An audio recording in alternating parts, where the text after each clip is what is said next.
You're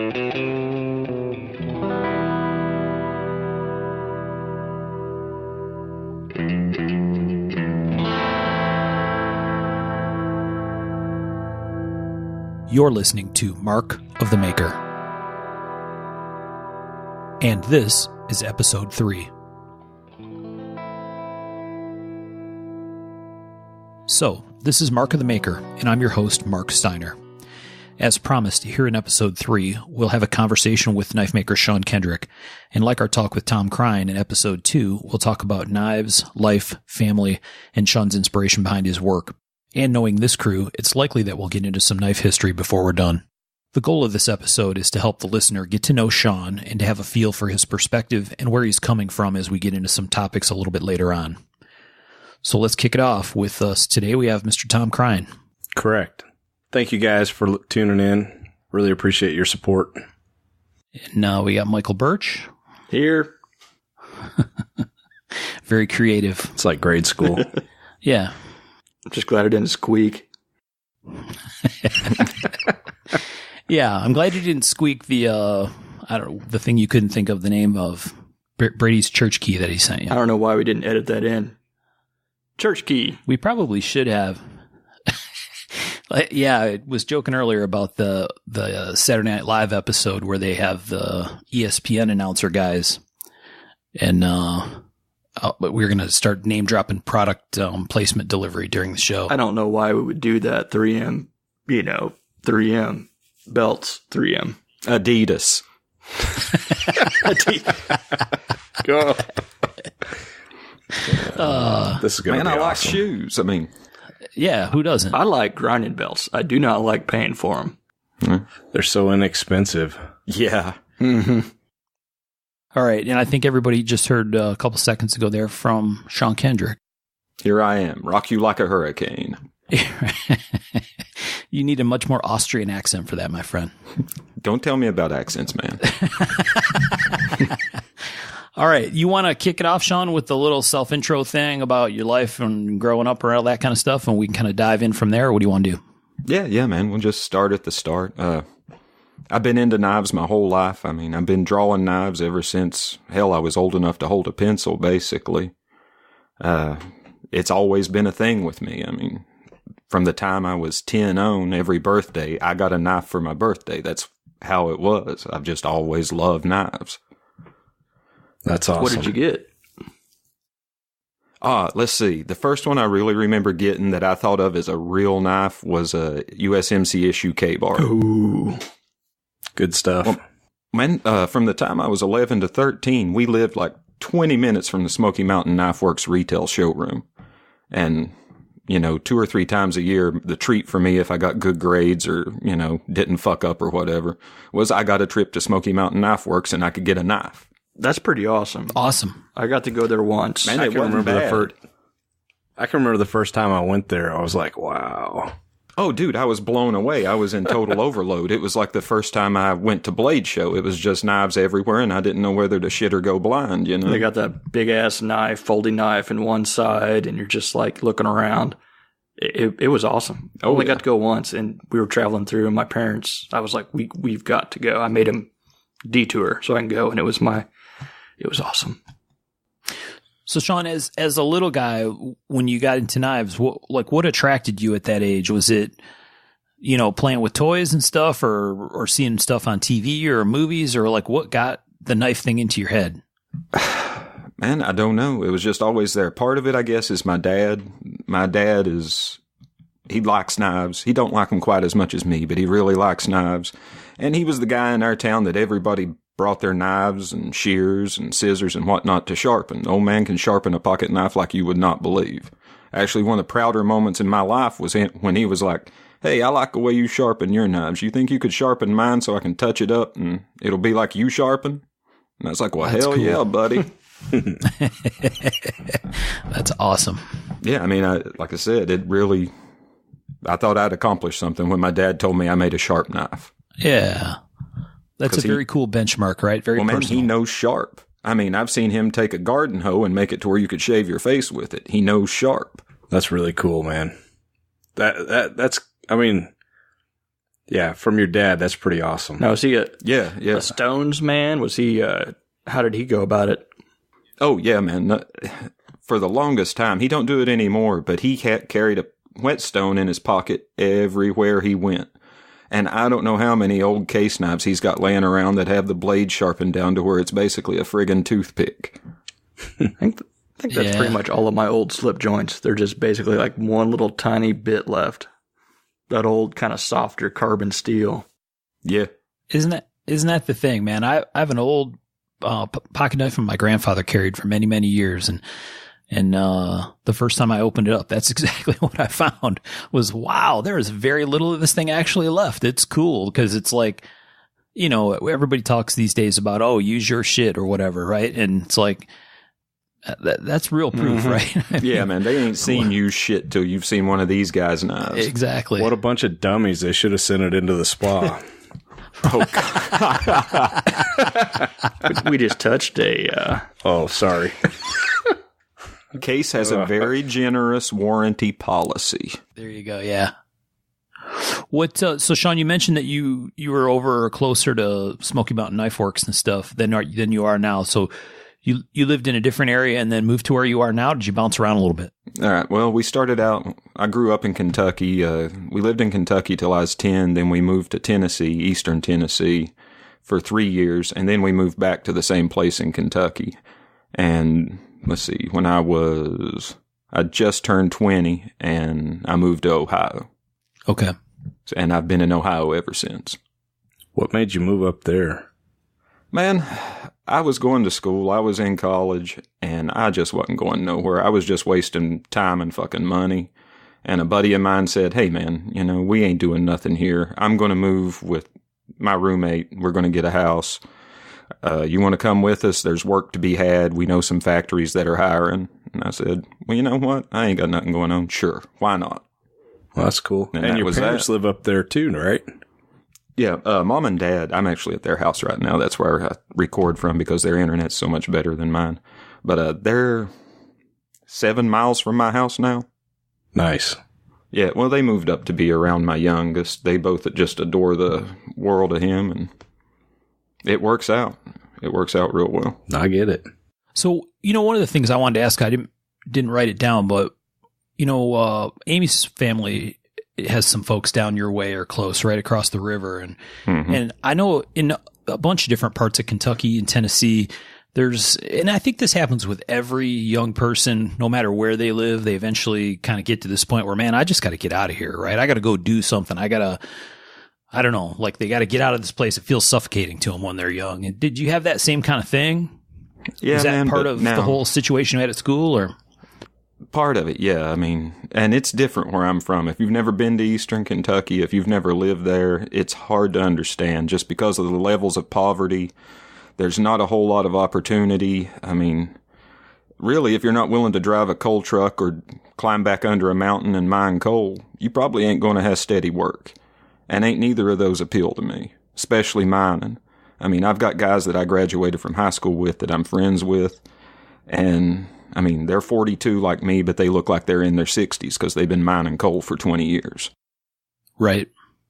Yeah, I can imagine that's pretty rough on you, on the body. Man, it breaks you. It broke my old man. It just breaks you. That's the long and the short of it. It's hard damn work, and it's dangerous work. Yeah. Right. So is that not... Yeah. It's the definition of a hard life, man. I mean, that's right. Like you said, there's not a ton of money in it. At the same time, there's not much else to do. So, you know, a lot of folks, I think, end up feeling like they don't really have much choice. No, man, there's definitely a cycle in place there. And I knew that I just had to get out of there. If I didn't get out of there, it was either go nowhere, go to jail, or maybe somewhere in between. I don't know. And you're probably doing that. I made the right decision for me. Oh, definitely. Yeah. And you're probably doing that thing in college where you're just kind of doing things and you're like, you didn't really have, it's kind of like you're running in place because you didn't know that's not where you needed to be. Oh, yeah. I mean, it was no place for me. And I figured out that kind of environment really isn't how I learn. And I just decided to chuck it and go my own way and let chance and fate do what they would. So what did you do when you moved to Ohio? What did you do before knife making? Well, when I first moved up here, I got a job at Pizza Hut, and after I quit it, I got a job at the Mac Toolbox Factory, packaging toolboxes. Oh, nice. And, any discounts? No, fuck no. They never even hired me on full time. They kept me through a temp service so they wouldn't have to give me benefits or a decent paycheck. That's why I only worked there 6 months. So we aren't going to get a sponsorship from Mac, probably. Oh, dude, they could take their sponsorship and stick it up their fucking ass. Fuck their John Force toolboxes. Fuck Can them we all. edit that out so we can try to get that sponsorship? I'm over here crossing Mac off. So what made you first want to grind that steel? How'd that come about? Well, man, it actually goes back to the Mac Toolbox place. I always carried a knife with me, and at the time I was carrying a little frost knife Dad had give me. It had a razor blade for, like a straight razor blade for one blade and then a spade blade for the other, and it worked good, cutting the banding and all, bullshit you got to do at work like that. And one day I loaned it to my helper, and he proceeded to take it and box it up with some toolboxes and send it to a Cadillac dealership in Florida. Oh, damn. So I was like, well, I guess I'm buying a new knife. And I happened upon an issue of Blade magazine at the local grocery store. And I was like, well, hey, I need a knife. Let me look at this. And I got to look, and I was like, well, now, hell, ain't all that interesting. I didn't know there was this many knives out there. And let's see, I ordered a bunch of catalogs, got a catalog from the cutlery shop. Oh, yeah. And it had the Emerson CQC7 in it. And I saw that knife, and I was like, fuck yeah, I'm getting me one of those. Nice. That's the baddest looking knife I've ever laid eyes on. And I got it and came upon a few more issues of Blade magazine, an issue of Tactical Knives, and really got to studying about the custom knives and custom makers. And I was like, you know what? I'm kind of a do-it-yourself sort of cat. Maybe I could give a go at this. So I went to the library and interlibrary loaned every book I could find on knife making and just read the shit out of them and started messing steel up. Which one helped the most? Man, probably Step-by-Step Knife Making by David Boy.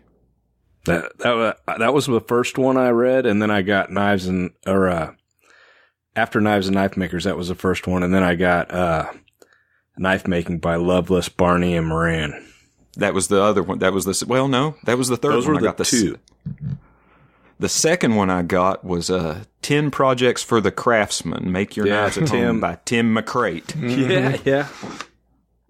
And now that was the one. Now I kept that son of a bitch checked out for probably 6 or 8 months. Can't believe you found that at your library. Man, Ohio has a fantastic interlibrary loan system. Shout out to Ohio's library system. Seriously, there ain't been too much I haven't been able to find, and I have looked for some obscure shit. Nice. The David Boy on the book that you mentioned, Sean, is that the Dendritic Cobalt? That is he, yes, sir. Check that out. And man, interesting. It's a little more of a comprehensive book than the Loveless and Barney book. It's a larger book, a lot more information in it. He covers more topics, and it's just a little more fleshed out in most of the areas. It's a very, very good book. Highly recommended. Did you ever have one of his... Also, it's still in publication. You ever have one of his little knives? One of his little dendritic or whatever knives of his? No, I have not. But I've been reading up on it a lot lately. There's a lot of... It's interesting, the cast blade theory. They are toothy as shit. I had one of those little... man, I could only imagine.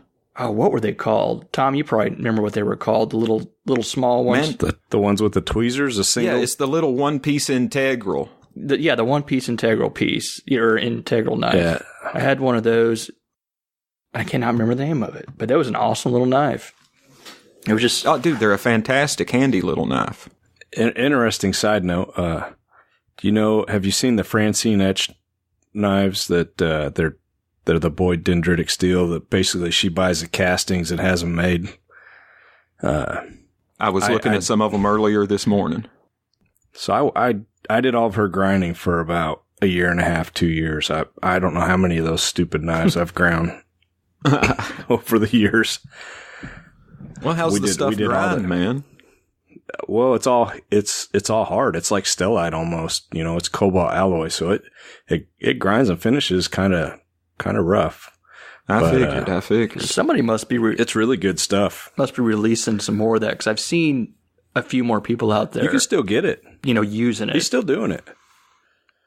I wonder if He's still got a website, I think. Well, I wonder if it's going to be sort of I was on it this morning. one of those. Boy Boat Knives. Yep. Boyknives.com. But you can buy blanks and bar stock, or at least you could a year or two ago when I looked. You must still be able to, because I've started seeing it pop up here and there a little bit more. Man, some of his boat knives, especially the folders, are really interesting with how he's integrated what I'm guessing is a marlin spike and stuff on them. Just really interesting little knives. Mm-hmm. Wait, some of those folders, he just took that integral piece and basically folded that into it, which was kind of neat. Yeah. Yeah, that is neat. And that's a cool looking little knife. Birch, that knife you're thinking about is it has like a fuller on it? It's a cord wrap thing? Mine wasn't. No, Mine wasn't cord wrapped. It was basically, you could see the casting in the handle. I was talking to Sean about this earlier, how bad my memory is, and it's going to become very apparent throughout this podcast. He's talking about the same thing, that he sells them cord wrap now, but it used to be just without the cords, and they were called the Basic or something like that. Yeah. Yeah. Yep, the Basic 3. But he made a bunch of different sizes. You could get them like down to like 2 inches long overall or something, and all the way up to 4-inch blade. Huh. And that folder you're talking about, Sean, it's got that spike kind of back by the little lanyard Yes. loop that comes off. That is the one. That's pretty cool. Yeah, man, it's an interesting take on the sailor's knife. So I know you mentioned earlier CQC7. That was actually one of the very first sort of cool tactical folders I ever bought. Was the one I actually bought was a Benchmade version CQC7. Oh yeah, that's what I got. And I know I still got that knife. And I know you were awesome. I still do too. It's sitting right here in front of me. I sent that thing over to I gave it to a friend's son who was getting deployed, and he ended up taking it over to Afghanistan and brought it back and gave it back to me all kinds of fucked up. But it was very, very cool that he took it, and he definitely used it while he had it. So they can take it for sure. That's what you like to see. So some honest wear and use. Yeah. So you were into the Emerson thing, right, Sean? You were Emerson collector, kind of like yeah, dude. That was part of work. That was what brought me to the party. I danced with it as long as I could, Yeah. I still enjoy seeing what new stuff he comes out with. Ernie's a super good guy, too. Love him and his work. Oh, yeah, man. I mean, he's an icon in the industry, and with good reason. Yeah. He's built quite, it's kind of like what you can look at, because you see some of his old art pieces and stuff like that. He used to make like the meteorite blades and all this stuff before he hit on, the tactical stuff. Him and, Paul Fox about the same time started getting on the more tactical folder stuff. And you saw him kind of grow that company. And it's, something to look up and see and be like, if you wanted to, you could try to be that. It's kind of, inspirational, I guess, to a guy that's just making one at a time. Yeah. Oh, definitely. I can remember going to Blade and seeing Ernie with a table, not a booth.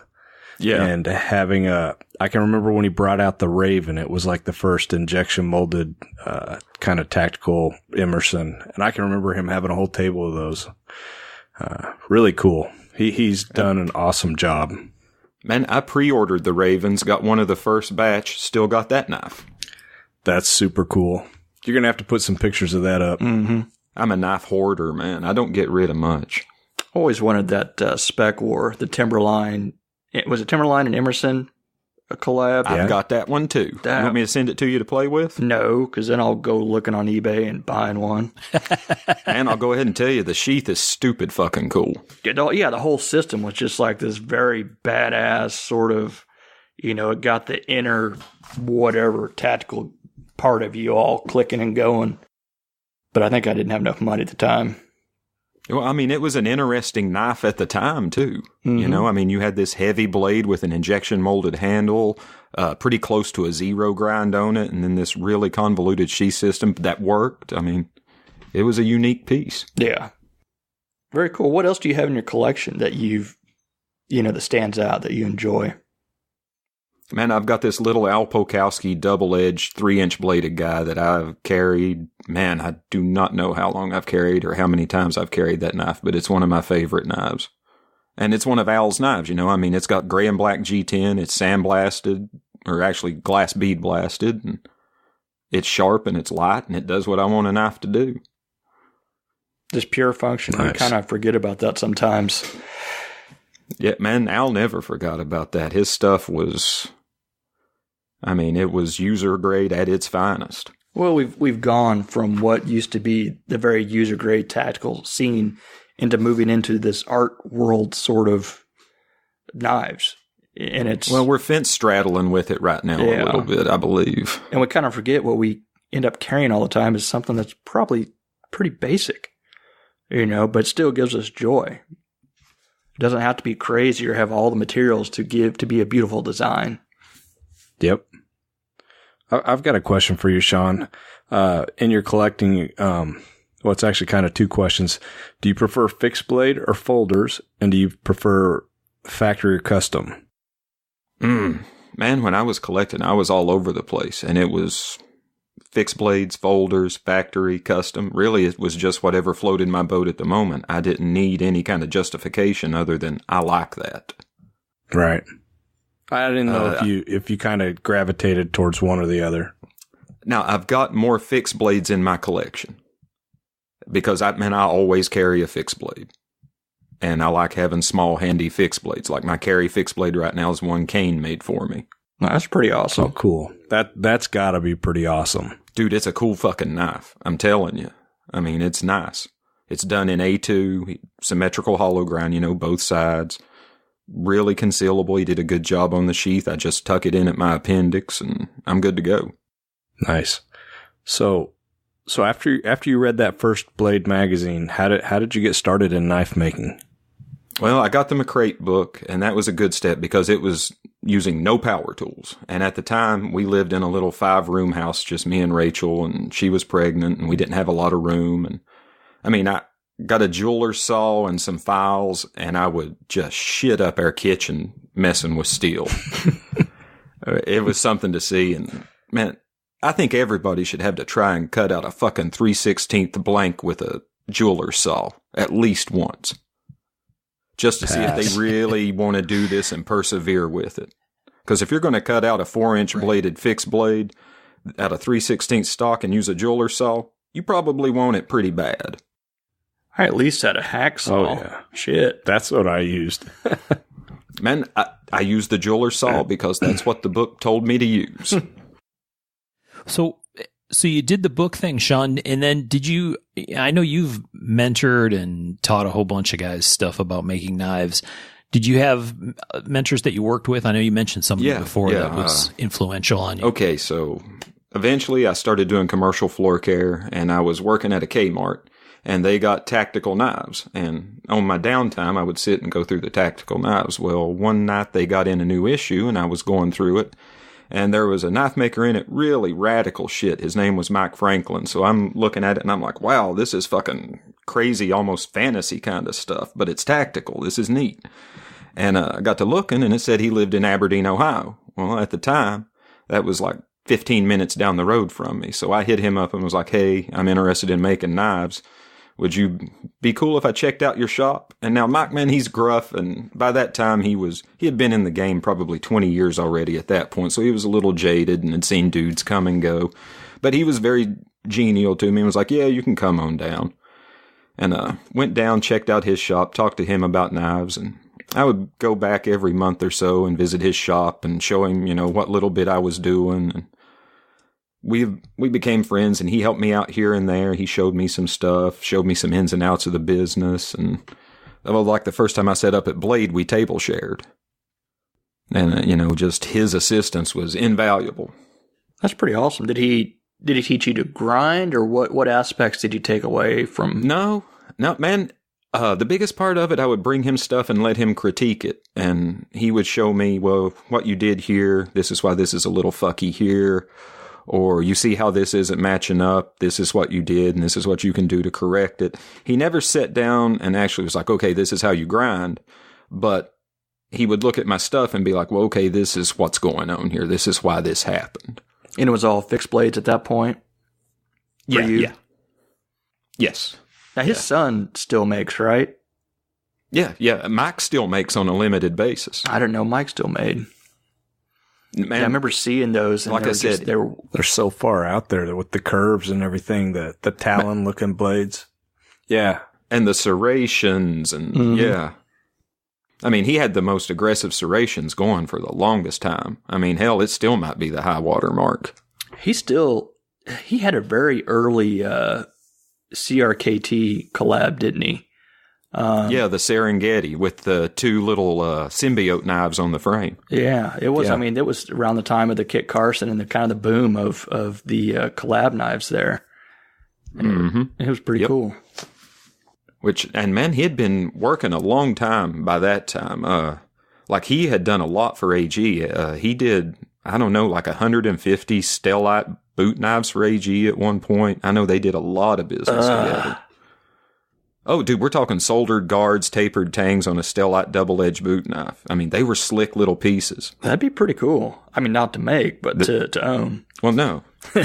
And he was one of the guys who first really started working with, bright, vivid colors in titanium. Oh, yeah. He had some pretty bright stuff. No, it's him and Walker's wife. Walker's wife did some amazing stuff with the titanium back in the day. Well, now, I mean, that's the groundbreaker right there. I mean, as far as that goes, so much ground that we're walking, Mike Walker and his wife have already treaded over that it's ridiculous, Sometimes I'm trying to anodize two colors and I go and look at one of the, paintings, basically, that she did with the anodizing. I'm like, well, shit, I'm doing this all wrong. Man, you can paint with anodizing, right? Yeah, I've done some of that. You can do that electrical lead brush thing, and I've never done it. You're talking about, I think her name's Patricia Walker, right? Uh-huh. Yeah. Yeah. No, mine looks like Jackson Pollock type crap when I do that, though. It's not pretty. Well, you need to practice more. So, Sean, this wax on, wax off, motherfucker. Hey, so this is Mike Franklin Hog Knives. Is that what we're talking about? Yes, sir. That is him. One and only. If you want to go Google him, you can see some pictures of some of his work. Yeah, I mean, dude, if you want to see some outside the box tactical knives, look up Hog Knives. Period. So when you started making HAWG. Yeah. Yes. Good point. HAWG. When you first started making these fixed blades, what inspired you? Was it the movies that we all watched growing up, or was it, what was in your head when you were making these? Were you trying to be kind of fantasy? Were you trying to be, No, it was straight user grade. I had no delusions about being good enough to do the fantasy knives like I would like to do. But I knew that I could probably do a good down and dirty using knife. So that's what I focused on. A lot of drop points and stuff like that. Yeah, man. I was really into the bussy stuff early on. And that's, kind of bare bones, simple user grade. Man, those are cool knives. Do you have any of the bussy knives, or? Man, I had one of the Battle Mistresses, the big 9-inch bladed semi-drop point Bowie. I had one of those for a while, but I ended up trading it for an Emerson. The first iteration of that was badass. Yep.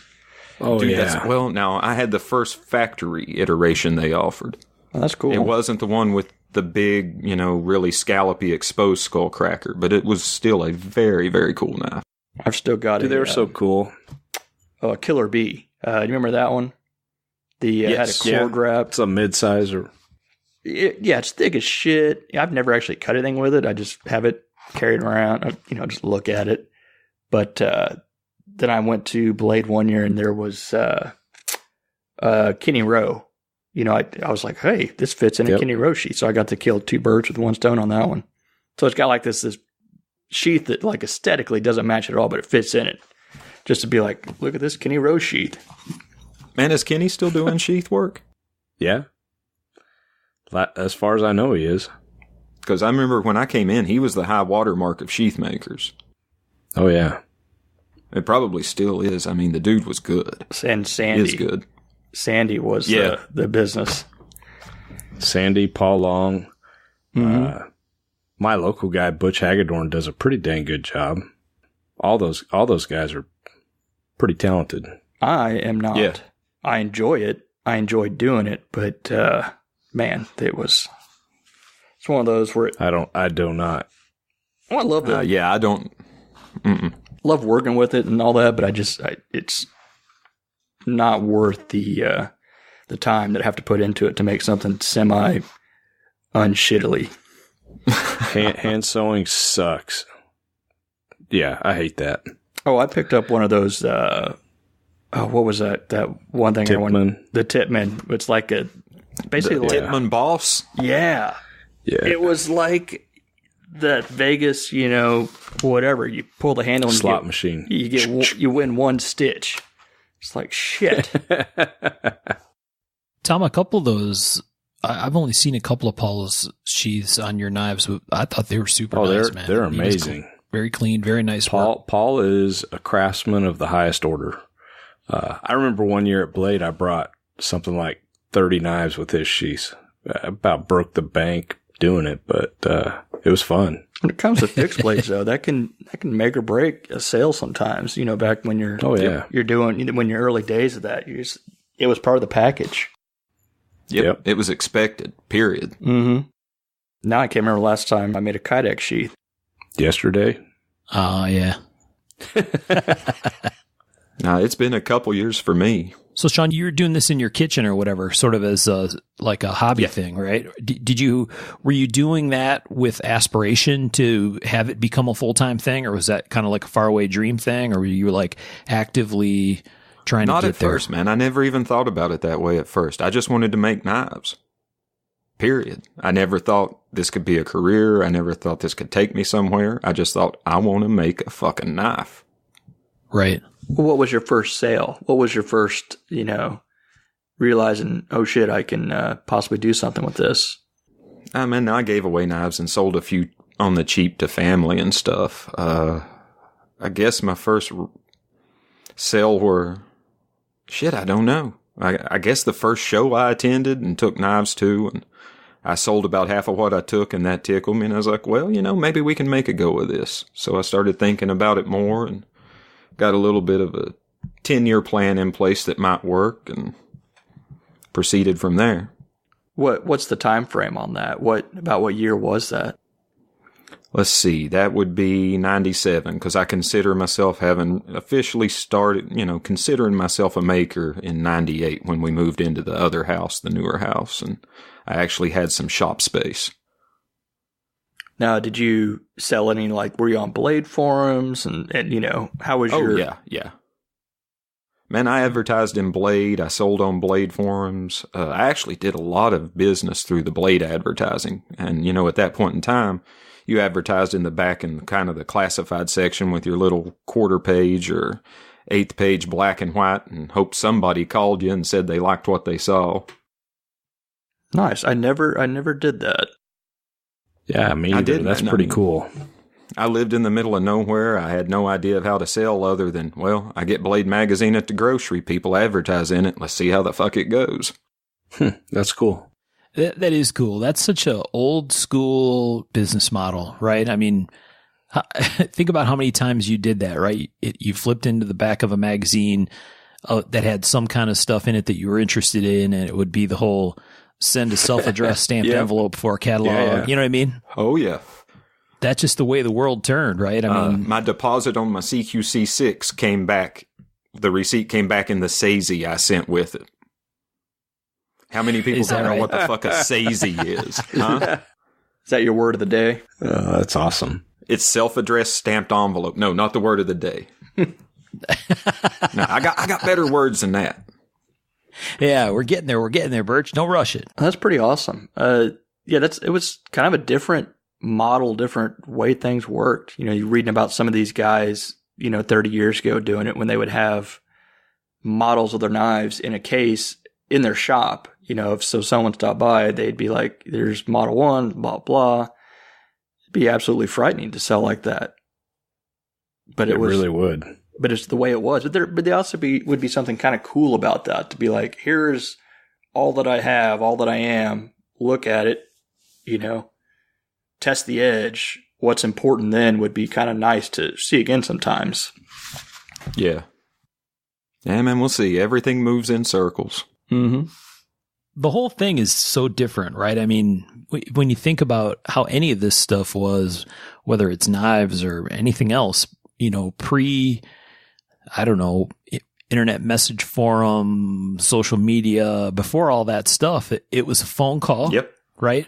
Or it was send away and get a catalog and say, yeah, I guess that's pretty cool, right? If you're ballsy enough, a phone call to somebody to ask some questions about it, and you'd send away your money and eventually something cool would show up in the mail, At least something you thought would be cool.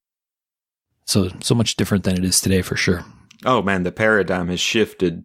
I loved sending out the self-addressed stamped envelopes, dude. Sent those out. I've got Emerson catalogs, all sorts of stuff from that time period.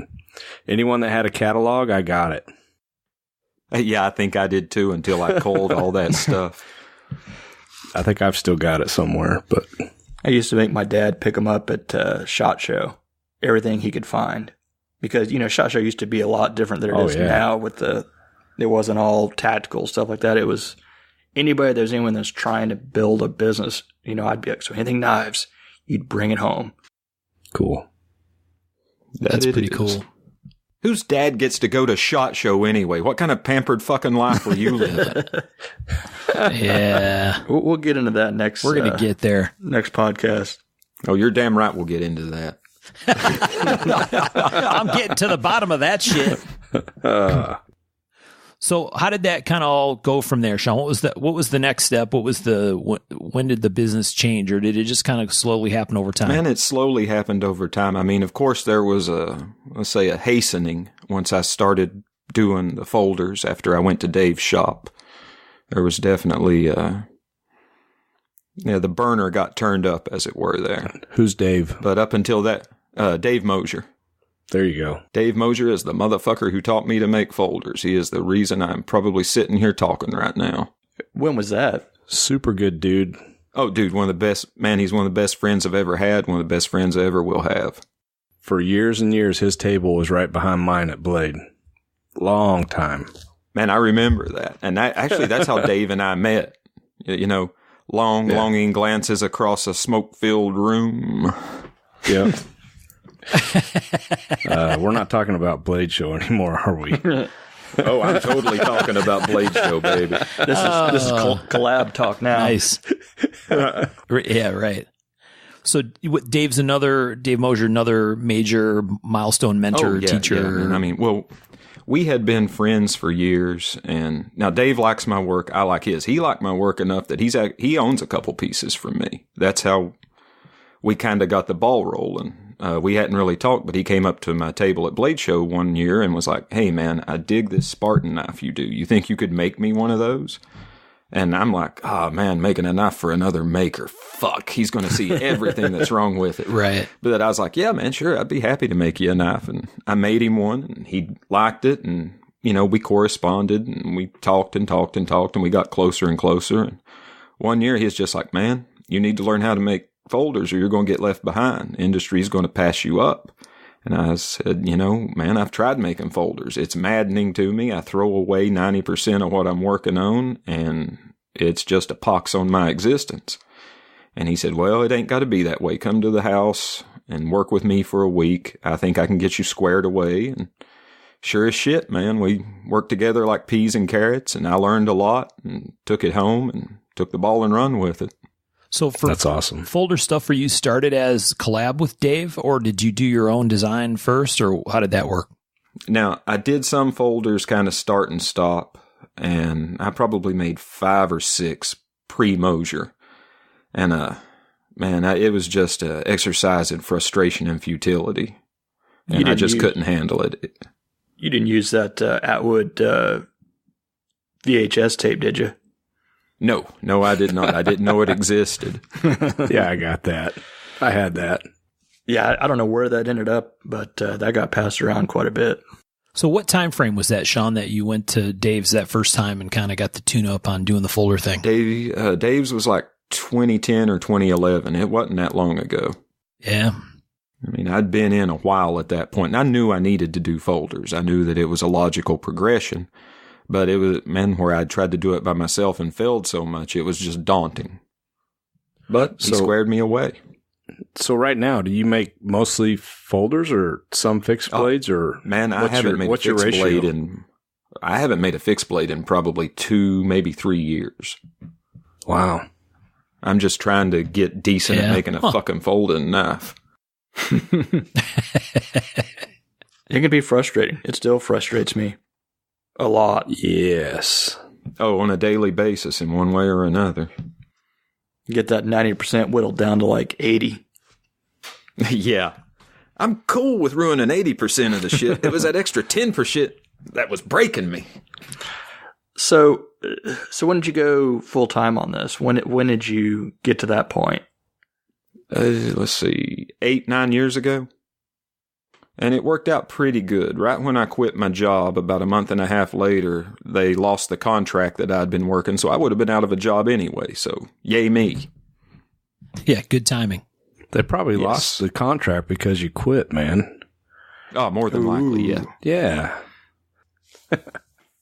So, what's a best guess for you, Sean, on how many knives a year you make? Not enough. That's the truth for all of us. Not nearly enough. Yeah, exactly. I don't know, man. If I'm cranking out one folder a week, I feel like I'm king of the world, so. Yeah. And sometimes I botch up a ton of shit and don't crank out nothing for most of a month. I'm with you on that one. And I know. Those Misery hurt. and company. Yeah, no shit. We actually like to talk to each other and waste time that we should probably be doing folder work on, talking about how slow we are on folders. That is a vicious cycle. It's a self-fulfilling prophecy. Mm-hmm. So what are you working in now? Talk about your shop. Oh, man, my shop. You work from home or? Yeah, the shop's, 10 feet from my house. We've got a 3-car garage there, and that's where I'm set up right now. We actually have room to expand. We've got a big steel pole barn down on the lower end of the property, but it's actually more space than I need right now. I would have to go in and partition it and drop the ceilings and run some electric and run some heat for it. And right now, the old garage does just fine with what I got. What do you hate most about it? What's like the tool that that pisses you off, that you kind of abhor walking up to? And what's the one that you just like, or the part that you just love doing? Man, I hate grinding blades. That's the most stressful thing for me. That's where I feel least confident. That's where I struggle the most. So stepping in front of the grinder is the most troublesome aspect for me. I guess the thing I like doing most, man, I like rough work. It's kind of like a time of zen for me because with rough work, I don't have to think that much. I can just kind of go into autopilot and zone out and do the damn thing. Like the roughing out of the handle and the with blade. The bandsaw. Yeah, cutting out parts, rough shaping parts. Even, man, I like running the surface grinder. The surface grinder is kind of zen for me because I've got it dialed in and, I can just make passes back and forth and listen to it do its thing and listen to music and not worry too much. I can't stand that son of a bitch. Me either. Something about surface grinder. Man, now, for what it's worth, I've got a pretty nice surface grinder, all things considered. It's old, and it's heavy as shit, and it's accurate, and I got no complaints about it. Yeah, I think I've got a decent one. I finally got a hydraulic one, so it's kind of like a ghost is running the wheels around, and I just, you're supposed to be able to step back and, do other shit, but I just like to sit there and pretend like I'm watching a ghost do surface grinding. I pretend like I was moving it with my mind. That would feel awesome. It's like I don't even have to do anything, but I'm still like, man, this sucks. It's just dirty. It's the dirtiest, probably thing in our shops. But yeah, I'm with you on the grinding. I was never a natural grinder, and just like we've talked about before, it can mentally kick your ass. Both of you guys do a great job. I mean, you look at your knives and grinds, they look great. Thanks, man. Dude, That means a lot coming from you. You're one of the guys that I aspire to be able to grind like. I wish I had your proficiency at the grinder. Well, before there was Bluetooth and all this shit, you'd call Tom up and he'd have his damn mobile phone or whatever the hell you call it, the home phone, in the crook of his neck while he was grinding. You're like, damn. Dude, the Bluetooth headsets were awesome when they came out. And the earbuds with speakers. Yeah. It's lifesavers, man. Game changer. You just hear this in the background. What are you doing? I'm grinding. Jesus. So, Sean, I know I've seen pictures before of Rachel running the surface grinder, too. She helps out sometimes. Yeah, man. Or I mean, she's willing to pitch in wherever. And we've got her trained on the surface grinder, man. She can get a piece of titanium to the thickness you want. I just tell her this is how thick I want it. And about 30 minutes later, I've got a frame side that's to the thickness I need, and it's flat as a pancake with a nice polish on it. Well, no shit you like surface grinding. Well, now I do right? it. Now, you just sit back and watch Rachel. He just watches Rachel. I could watch Rachel all day now. Right. That's awesome. Like I said, I have her prep the frames like that. But when it comes to doing the blades and stuff, I always surface grind my own blades. I'm really, really particular about that. But now she does most of the really shitty titanium grinding. Like I buy my TI at 190. So, if I'm making a big knife, I just knock it down a little bit. But if I'm making something like I normally make, then she's got to knock 35, 40 thou off of it. And that's quite a bit of titanium to be grinding off. They make it in different sizes, man. How you not warp the shit out of it with that? Because every time I've tried doing that, I just warp the shit out of it. What we do, and this is the process we run, we start out with not brand new, but a sharp 36 gritter, and we'll do passes with that, constantly checking to see if it's getting warm. Soon as we feel that it's even starting to remotely get warm, we've got a frozen aluminum block we throw down on it and suck every bit of that heat out of it. Makes sense. That's smart. Mm-hmm. Man, I have my moments. I ain't good for much, but every now and again I have an idea. Yeah, that's good. What about Kane? Tell us about Kane. Man, Kane, it looks like he'll be the second generation of Kendrick knife makers if he keeps on going the way he's going. He actually starts his first day of the CAD CAM and CNC course at the college he's going to Tuesday. How fucking cool is that? That's awesome. How old is he? 20. Wow, that's really wicked cool, man. Man, well, dude, I tried like hell to discourage him from it. Nobody can say that I did not put obstacles in his way. And it was odd to me because I was like, he wants to do this, but he's seen the lean times. He's seen how this shit can be. He had to do without sometimes when he was a little kid so I could order fucking tech locks or something like that, Those things, I love them, but man, they're so expensive. Yes, yeah, exactly. Ordering those things sucks, man. Well, man, that's why I bought them from you for so long. You were my go-to because it was a lot less hassle than dicking with anybody else. And a lot better price because of the way you were able to buy them at the time. I think I bought tech locks from you too. That all went away. I was buying like 600 at a time. You were a dealer. But yeah. Well, they changed it to get dealer pricing to where you had to order 1,000 or 2,000 just to qualify for a small break or something. Yeah, you don't get anything. I still get calls from people because I'm listed as a dealer because I was buying so much tech locks. But yeah, that all went away. Sadly, I still buy tech locks. I just don't buy them from them anymore, and I don't get any kind of a deal. Yeah. So when did Kane... Well, like I said, I tried to discourage him, and I was sitting talking to him one day, and I was like, Bub, you understand that this is not the normal paradigm for people. This isn't how people, generally make a living or how they go through life. And he looked at me and he said, Dad, you don't get it. This is all I've ever known. This is the paradigm for me. This is how I've always seen life lived, and it's what I know. And I was and then it hit me. I was like, well, fuck, I can't argue with that. All right, do as you see fit, and I'll help you. That's awesome. Beats the heck out of the coal mine anyways. Mm-hmm. Oh, yeah, absolutely. Kane, he's sharp. I mean, if he had applied himself, he could have gone and been whatever he wanted to be. Man, I don't know. I think sounds like he did. Yeah, exactly. If he's going to learn the CAD CAM now at 20 years old, that was a requisite for him getting into it. I was like, if you're going to do this, you're not going to do it like I do it. you need to go ahead and learn where the industry's going so you'll be current. Mm-hmm. And he said, well, yeah, I've thought about that, and I want to go after I finish out the CNC CAD-CAM program and take some courses at the New England School of Metalsmithing to learn the traditional blacksmith side of it also. And he's like, I'm going to have the stock removal information you give me. I'm going to have the CNC stuff that I'm going to take from school. And then if I have the blacksmithing end of it, that's like a tripod of knowledge to build on. And as far as I can tell, that's covering your bases. I cannot argue with his plan. No, sounds like a pretty fun plan. Yeah. Right. Well-rounded. Mm-hmm. Yeah.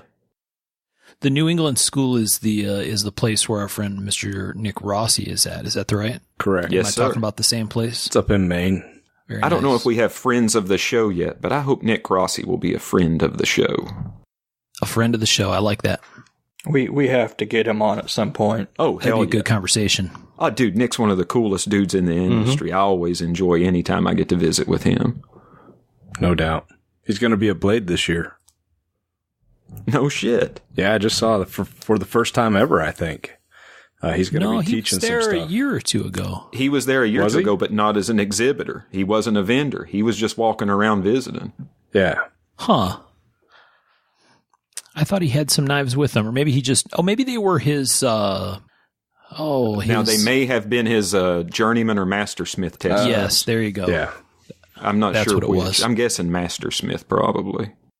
Very cool. I don't know. I think he's a journeyman smith now. Okay, then it would have been his JS knives, Yeah. I guess. Or maybe, Yep, I shit, think he you're may be right. a master smith. We'll just edit that out. Sorry, Nick, if you're... I don't He's know, cursing Nick. us If right we've now. shit all over your lineage, we are sorry. We're ignorant. Forgive us. We still think you're a cool dude. Yeah. Yeah. Yeah. Oh, yeah. And an amazingly good-looking man. Nice hair. There you go. Lots of hair. We talked about him coming here and going over folder stuff. But we just have not got around to doing it. Mainly, I want to come up. well, yeah. I talked to you about that a little bit too. I was like, well, you have to, show me how to not make my anvil suck so bad. Make it ring, Nick. Come on. Well, Sean, I've got a question for you. We talked about, Kane. He's learning CNC. How do you go about designing a knife? Pencil and paper and a compass. Yeah. That's it. Well, graph paper, yeah. I just sit and draw and erase until it's where I want it, and then I do a plastic template if it's a folder to make sure it walks and talks, and that's that. Sounds like pretty much what I do. Man, it's pretty simple. I ain't no complicated cat. I'm not smart enough to be. You do the sketch paper, the blade on one piece and the handle on the other, and just kind of rotate to make sure everything works good and all that shit. Yeah, initially for a rough check, I'll cut everything out and then pin it together with kind of like a needle or a pin or something just to get a rough idea and see if I even need to put it on plastic. It's one of the best things about the CAD part that I really wish I would have learned that a long time ago. That makes that part of it so much easier. I still have to trace and do everything on paper first. I can't just draw an empty space. So I have to trace and then scan it in and then draw it and stuff like that. But man, as far as moving your stop pin and rearranging shit, it makes life a lot easier. Yeah, I can only imagine. You need to get on that, Tom. Man, I dream of a day when I can get a laptop that I can draw on with a light pen and it converts everything into CAD immediately and I'm done. I'm with you on that one. That'd be pretty sick. Hey, a fella can dream, can't he? So when you're designing stuff, what are you trying to achieve? What comes first? Is it pure function? Is it a certain aesthetic? Yeah. Well, when it comes to a certain folder, I know we all want to, we want these to work properly first. That should at least be everyone's goal. But is it No, that's mine. do you have a certain aesthetic in your head? I don't know. What are you thinking of? A lot of the time, what'll spur me to design is, sometimes I'll just see a line on a building or a line here or a line there. And I'm like, that line's interesting. That would work on a knife blade. And I'll start messing with it, just playing around with lines and how they flow and everything. And really, that's how I do it most of the time anymore. It's weird. It's not sitting down with like a specific purpose in mind. Like, I'm going to design a 3-inch bladed folding utility knife. It's just like, I think a wide blade with a scallop here and then a dip there would be pretty cool to see how it looks. So you just get something kind of stuck in your head, and it just, until you get it on paper, it just sticks there. Festers, yeah. Very similar. It's strange how that works out. And man, I always keep a notebook next to the bed because I find myself that golden moment right before you're about ready to drift off to sleep. There is a magic that happens there. I kind of envy you guys. I have a very hard time designing like that. I'm very, purpose oriented, I guess. So you attack it sort of like, I've got, like he said, a 3-inch knife I want to make, and here's what it's going to be. Yeah, even more specific. I'll be like, I want to design a 3-inch tactical knife, fixed blade for whatever, and like a Pakal, whatever purpose X may be. Yeah, and I really kind of envy you guys for being able to do that. The size never really comes into my mind, really. And I'll have folks ask me, how big is this knife? And, I finished drawing it in CAD, at least about last year or so. So I should know exactly what it is, but I have no idea. I just made it whatever size I felt like it needed to be. It could be big, it could be small. It's just like, this is what it needed to be. And sometimes it's a handle that I'll start with, and I'll be like, let's see what kind of blade you can fit in this son of a bitch. And that's the fucking fun part about it. Designing is the best. Man, I like to try and design where when you look at the blade to handle ratio, I like for people to think, that blade don't look like it's going to fit in there. Yeah, I had bad problems with that when I first started. And Jody Miller he'd point at it, and he'd be like, Jody Miller's a local guy, and he'd point and be like, you still got some handle in there. I'm like, shit, I do. I need to fill it up more. And Jody's not just a local guy. He's a super talented knife maker and engraver in his own right. Oh, hell yeah. Well, he is a true artisan. I mean, Jody is phenomenal. Birch is like, he's just some dude down the road. Well, he played a part in how I, got to be where I am. So I'll definitely be talking about him. Yeah, we'll talk about him next time. But which I got a piece of Jody's Damascus sitting on the bench and have for 2 years that we're supposed to work on a project knife for. I just got to actually build the damn thing.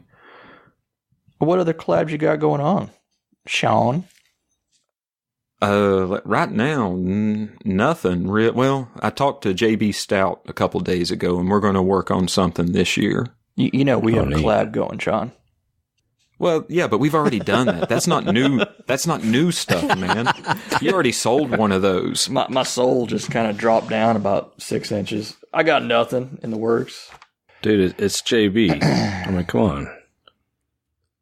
Birch is old news. Old news. We're moving on to the new hotness. Mm-hmm. Yeah. What's the next big thing for you, Sean?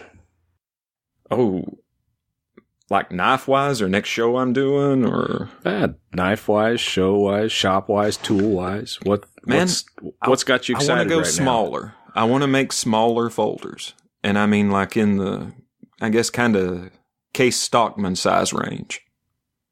So you're saying the next big thing for you is small? Small, yeah. Yeah, seriously, the next big thing for me is little. To be honest with you, I would like to take the hex and shrink it down to where it's just a bit bigger than a like elephant toenail or peanut. Yeah, it's kind of a fun. For you guys who don't know case knives, those are kind of broad, smaller case knives. Yeah, there's definitely a trend in that sort of stuff, and it's kind of fun. I went through where I wanted to make smaller stuff too, because everything I made was so big. So I wanted to make smaller. Well, I've noticed that people actually carry the smaller knives more. Period. Mm-hmm. Yeah. Do you guys follow Production Knives at all? Oh yeah, absolutely. Reich Knives. Do you know who that is? Uh-huh. Yeah. Have you seen their hummingbird? Yeah, that little tiny, like half-inch long or whatever flipper. Dude, I bought one, and it blew my mind. It's literally like 1.5 inches overall or less. Fully functioning, fully works, Dama steel. It's $150 retail. I'm like, it's crazy. You don't realize smaller is harder a lot of times, you know? Oh, it is. Yes, it is. That's where that CAD comes in handy. When it came to shrinking some of my designs down, I was just like, I had to fit a lot of shit into a very small package.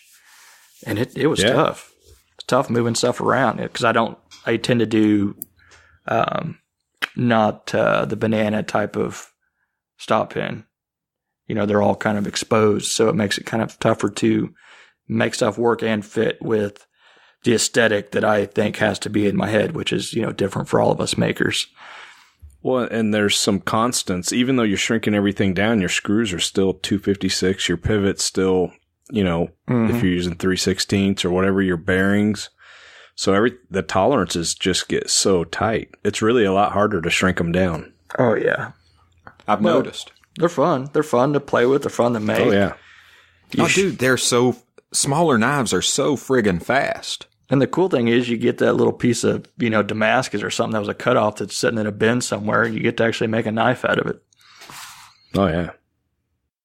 Sean, that smaller knife thing is something you've been kind of working on, continuing to do. I don't know what the right way to say it is, aspiring to do for a long time, right? You and I talked about that a bunch of years ago. Yeah, well, because your earlier stuff like the Dreadnought and those knives are big, man. Yeah, well, man, they were big because bigger was easier at the time, and I've been progressively getting smaller and smaller.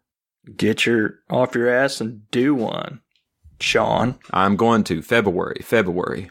I actually have a kind of timeline in my head for it. I got a fella coming to visit who wants to work up a smaller folder, and I was like, well, I'll probably work up a real small one myself while I work with you. Very cool. We'll see, man. We'll see. Who have you mentored? I don't know, man. I've showed a lot of guys tricks and stuff. I don't know if I'm a mentor to anybody. Well, I think you've had people in your shop and stuff like that. I mean, I guess not really mentored, but I mean, who have you helped in your shop? Because I think there's been a few guys that have come through and that you've shown. Yeah. Matt Harris, Brian F. Rose. Let's see, who else have I kind of helped out? Shit, man, it's been a few dudes. Jensen Bergman? Yeah, helped Jensen. Jensen he took to it running. He had a pretty good background coming in, though. Yeah, man, I'm sure I'm leaving people out because I've had a few cats through. I always find it interesting, and I think it's a good thing. So many people in our industry right now are so willing to open the door and help out new makers, and I think that's changed over the last 20 years. That wasn't the case 20 or 30 years ago, and I think it's 100% for the good. Oh, 110%, man. I mean, there ain't any of us who are going to evolve in a vacuum. And I don't know, man, having that secrecy and all of that, it's detrimental to the community in general. And there's no use in it. Yeah, I think a lot of us feel like we want to pay back. Oh, definitely, man. I wouldn't be anywhere if it wasn't for the guys who've helped me out. No, it just seemed like with the advent of the social media or the forums and stuff like that, we saw that spread of knowledge and people have been very helpful. It seems like since then with letting people know. There's still folks that were like, "Oh no, that's my secret" and all this, but I think it's become just very open, you know. And I think that's what made it such a big industry now. What lets so many guys kind of jump the gun on getting right into folders and stuff is the fact that there has been so much open information out there, so many whip threads and things like that where people can just kind of pick up and, you know, where people are leaving off. Yeah. It just hasn't been sort of a physical thing, which, you know, it's different. It's a whole different beast. But I think the learning and sharing has been there and has been great. Yeah. Agree. Do you think it has something to do with, and this might not be an accurate assessment on my part, but certainly feels like over the last, I don't know, I'm going to say 6 or 7 years, there was this essentially an explosion, right, in the market for this kind of knife, right? Tactical folder stuff. Mm-hmm. And do you think because there is such a vast market, do you think that has made the whole thing easier for people to feel good about or willing to share and mentor and help someone else get into it rather than feeling like they need to compete for the money? You know that the market's so big that everybody wins, right? You want to learn how to make knives, or if I can help you, I'll help you. Versus, once upon a time, maybe folks didn't feel that way, and that's why they're more protective, or is that not a fair assessment? I believe that's fair. I think it seems to me like you're more liable to get information from some of the older makers than you are from some of the newer guys. And I don't mean newer as like just started, so they don't have information about, but you see some techniques, stuff like that, but very kind of close to the vest, which is kind of strange when a lot of the older guys that should be sort of doing that are very open with how they did things and how they do things. It's just kind of crazy. I think maybe that's because as you get older, you feel more confident in your craft and you feel like you're not competing with everyone else. You know what I mean? I don't feel like I compete with you guys. You guys are my friends. We all have our own markets. A lot of our customers overlap, and it's, there's enough of the pie for everyone. So, but I don't know if we've ever felt that way, like ever. Even when we were all kind of younger makers, it feels like that we still always had that sort of. I remember calling you and asking you questions, and vice versa. Usually, 100%. But even on all the forums and stuff like that, it was very open with, this is how I'm stuck with, blade lock. What do you got there? And just, it's always been kind of very sharing, and part of what made it such a damn great community to be part of. Yeah, I love it. I mean, but we are friends. We're not competitors. We should be competitors. No. It ain't got to be that way. Well, but what I'm saying is, in any other business, we would be like, this is, Oh, yeah. Well, I mean, if it was any other business, I'd be giving false information to try and ruin you. Fuck. But the first person we call is, when we have a problem, is one of our friends, one of our quote-unquote competitors, which is so great. I don't think of them as competitors. I think of them as contemporaries. Well, and it's interesting because people outside of the industry see this and they're like, why would you bring someone into your shop and help them make a better product? I'm like, well, that's just what we do. It's not just me. It's everybody in the industry, Well, man, now at the end of the day, it's not really selfless. Everybody I've taught, I've taken away from. I've analyzed a process and got better, or I've quit doing something because I saw them do it. And I was like, hey, they're doing that because I fucking do it and it don't work. So you quit doing that. I mean, you can learn from teaching. Absolutely. Oh yeah. It all comes back. Sometimes, though, the physically have someone at your shop is tough, though. And that's what I think sometimes people don't understand when they ask, hey, can I spend a day or whatever? They kind of forget that if you're spending a day doing that, you're not making money, really. You're just kind of jacking around. Even if you're working, it's not 100%. Well, no, I cannot. I've tried to do that where I talk and do work with someone standing there. It's not the same. If I'm not in my own little world or whatever, I just can't. Yeah. I can't be the same. Maybe that's a topic for future podcast shop etiquette. If you're going to somebody's shop, what's the etiquette? That's a good one. I think that is a good one. We shall stop talking about that now then. Well, and I think back to the newer makers maybe being a little less willing to share. That's why I think it'll be really fun in a later episode. We've talked about having guests and stuff, right? And the idea of having a few new maker folks on who might feel like they got to throw elbows a little bit to kind of carve out their own little space, right? I mean, I'm not questioning what you said, Michael, about we never felt that way. Yeah, but maybe that's easier to say now that you have kind of a market that, you know what I mean? Like you have a customer base that's yours and you have a style that's yours and Sean's got a style that's his. And Tom's got a style that's his, right? I mean, I think folks that follow this work could identify you guys' knives without logos in heartbeat, right? Because they know your style. But I think if you're a new person coming to this, it might be totally misplaced. But I could certainly see someone feeling like, oh man, I gotta carve out my space, right? If I gotta make room for myself in this thing. Oh yeah, create an identity. I would not want to be a new maker in today's industry. Oh, no. As large as it is. Dude, it would be horribly daunting. Yeah. I'm just saying, no, I was just saying like when we were young and, still weren't selling shit or whatever it was still very open, I'm sure there was bits and pieces of that here and there, but, no, it'll be interesting to talk to some of the new guys and see what challenges they face.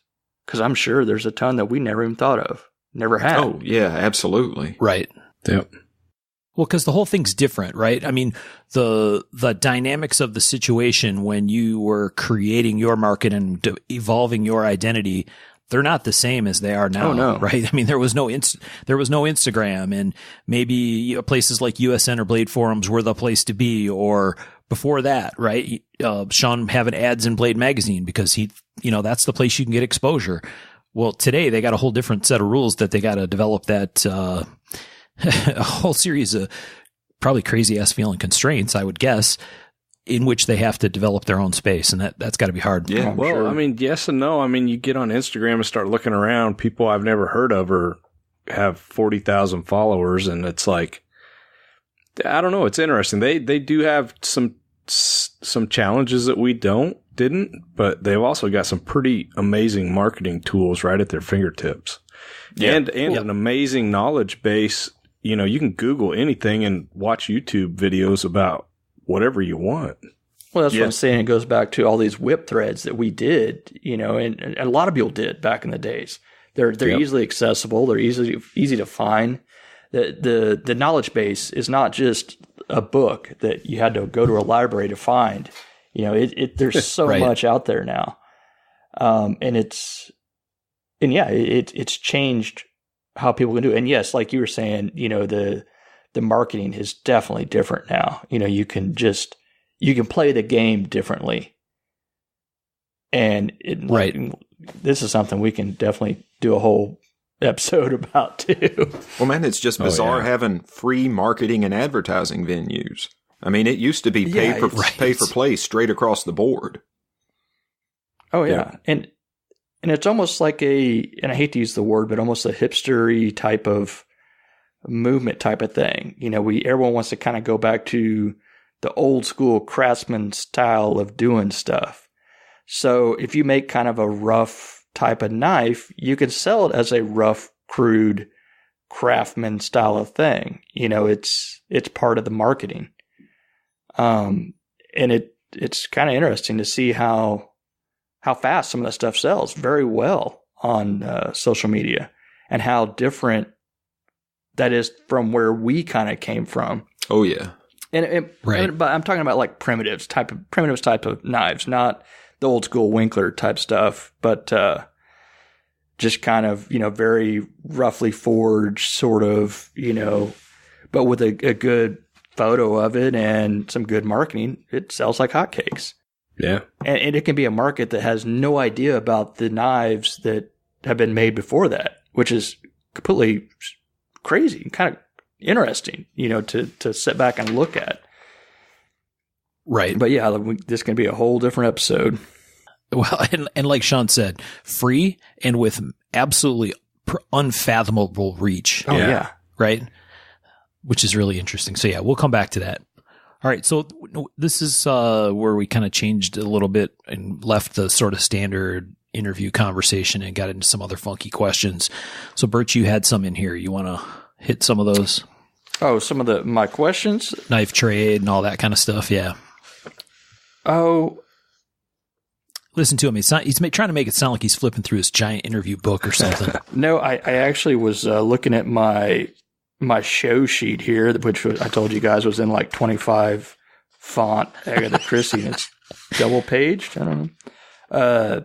And I was doing that when you're asking me. What were you want to know? Here, I was making a question for you, Sean. Okay. Edit that out. Yeah, we're gonna edit this and just let Birch go. Golly, no, fire away. He's gonna have to do this flipbook style and get one word at a time because only a word a page printed out or something. So go for it. Well, Tom. I had a question for you, Sean. And in the shop, when you're making knives, what's your favorite and least favorite materials? Okay, favorite, man, G10. G10 works like a pussycat. You can finish it so many different ways. You almost got to try to burn it. I like G10. Other than being deadly on your fucking lungs, it ain't got no downside as far as I can tell. Other than trying to kill you. you. It smells so good, though. Well, yeah. I mean, that's why you don't wear a mask, so you can smell it good, right? Yeah, I cut out some mammoth yesterday, and everybody in the shop was grumping. Oh, yeah. There ain't nothing like that burning hair smell. Ugh. I like that smell, too. That's funny. I like stag, ironically. That's one everybody hates. It smells like money. I hear you. What about least favorite, Sean? Least favorite? Man, I guess probably Mokutai and Zirkutai. Just because, I don't know, there's a lot of art to those.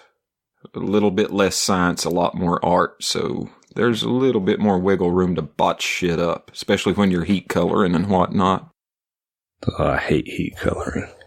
And the fact that it'll burn your shop down if you're not careful. I ain't too worried about that. I got insurance. I had a pretty cool fire in my dust collection system last week. It smelled horrid. But that's always terrifying. Mm-hmm. Bert, you just had a fire in yours, didn't you? Well, if you're an insurance man, no, I did not. But there was no claim. No, I don't. I'm very careful with my dust collection. I don't let sparks go into it because, and I don't have it go into a bag because that's basically a dust bag of nasty you're going to get. But an errant Zirkutai, or no, maybe it was Zirk, spark got into it, caught the dust that lines the PVC, and then it, unfortunately, of course I had my fire extinguisher there, used it, thought everything was great, but then something in the fire extinguisher rusted everything in the shop, in my stuff dirty room. It was weird. That stuff's bad. So keep water around. That's what I ended up doing. Just dumped a bucket of water into my dust collection system. We couldn't get to it. Couldn't get to it. So, I got a question for you, Sean. Lay it on me. Finally. Who in knife history would you most like to spend a week with in the shop and learn from? Man, I have thought about this one long and hard, and I gotta say Jody Sampson. Good answer. Good answer. Man, dude, he was so well-rounded. There ain't nothing you couldn't learn from him, really. And really, just to get to watch him grind a big blade, I would love to see that. Yeah, come back and teach me how to do a big-ass sword. Yeah. I thought it was crazy. I remember, when he passed away, they were going through some of his shop and stuff, and it blew my mind how many different grinding wheels he had. He had like every size from like 2 inches to like 20 or something crazy. It was nuts. Yeah, that is kind of crazy. We tend to stick with like one wheel that we love and kind of adore and don't touch anything else with. And that's probably why he was, known for grinding. And yeah. Really super talented guy. Oh, yeah, man. I mean, he covered all the bases. I mean, he could do lost investment casting for the hilts of his swords. I mean, he was the real deal, period.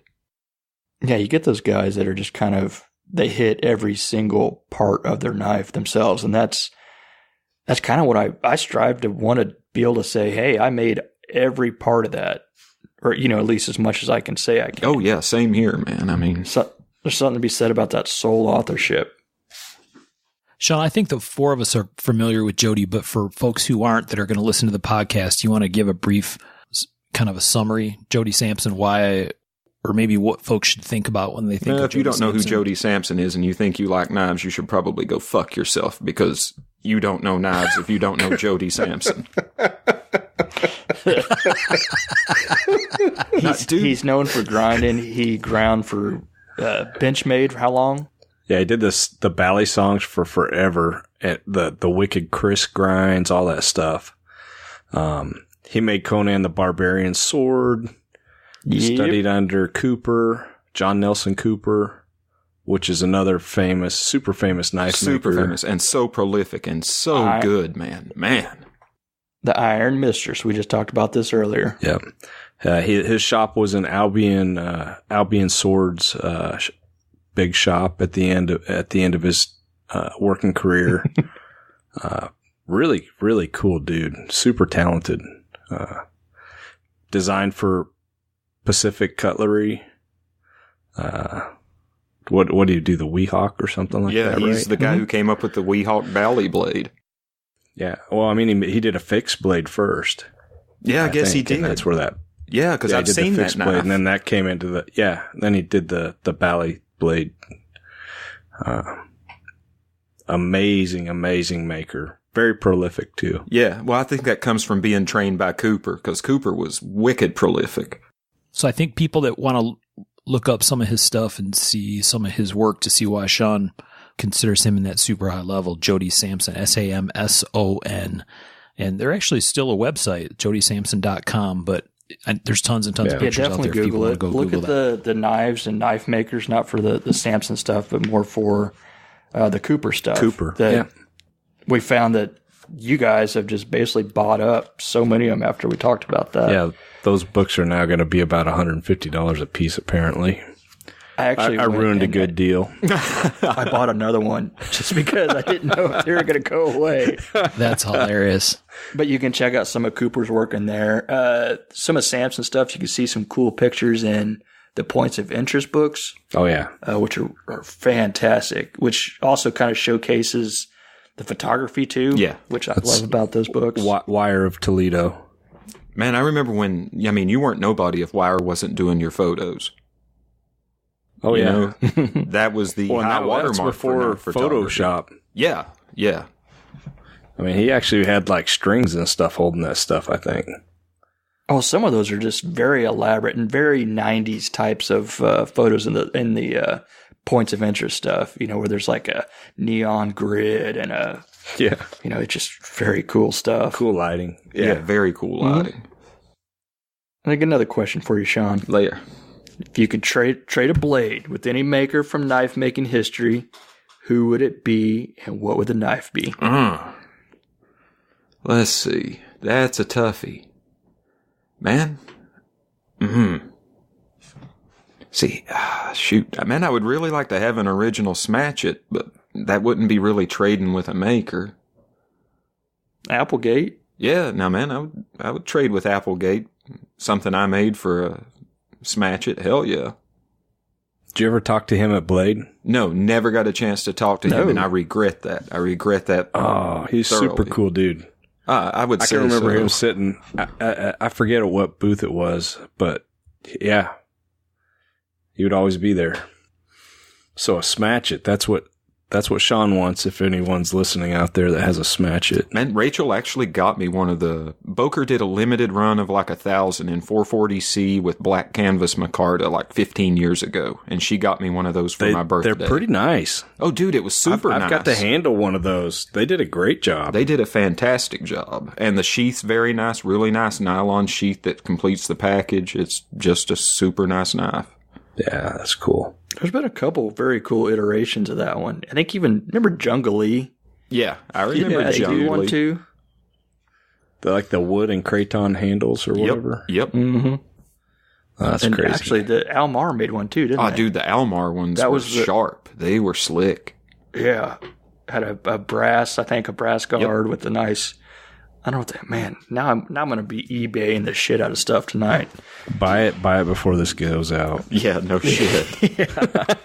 Before we start the run. Yeah. Sean, what's your favorite conspiracy theory? Man, I like anything that has to do with the Anunnaki reptile masters. If it came out of David Icke's crazy ass mouth, I will sit and listen to it.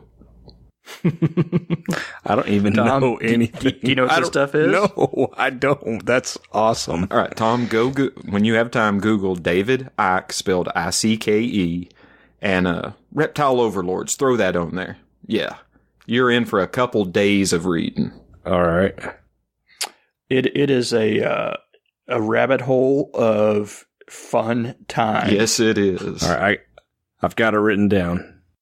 And imagine the show V, except real. And with Satanism. Except not real. Because it's not real. Except real person's like, no, really, it's real. Except real, except not really real. But there's some fun listening to, and there's some podcasts out there that cover, and it gets a bit crazy. But it's fun to listen to. Yes, it is some of the best fiction I've ever read. Mm-hmm. I'll check it out. Oh, yeah. Oh, yeah. But the fun thing about those conspiracy theories is you can pretty much blanket it over anything that happens that's weird. You can just toss a conspiracy theory, an old one on there. It'll cover it. Wrap it right around that situation. Oh, yeah. Throw in some numbers and add them up and subtract them, and it'll work for you. It'll go.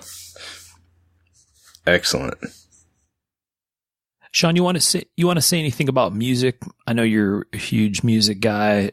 A lot of your knife models are named after stuff from lyrics and songs and names throughout that. I just dig music. I've always wanted to be able to at least integrate it a little bit into the other thing I love, which is knives. So, that's where a lot of my model names come from. And really, I can't design or work without music. I've got to have my iPod on and my earbuds in and everything else canceled out, and then I can work, I can design. So do you like any type of music or a specific genre? Man, I'm pretty eclectic, but generally it's heavy shit. Death metal, doom metal, black metal. How heavy? Heavier than fucking the heaviest matter in the universe. So heavy if you buy the CD, Amazon has to deliver it with a fucking lift gate and forklift. That heavy. So do you do audiobooks at all or just music? Just music. When you work? Just music and some podcasts. Really? I've been listening to podcasts a lot more.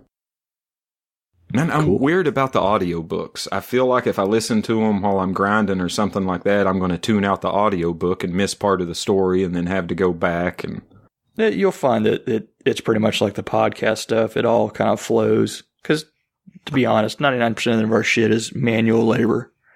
Drilling a hole or, surface grind and stuff like that. Making parts. I think the eclectic thing is an interesting piece of it. And, it's, like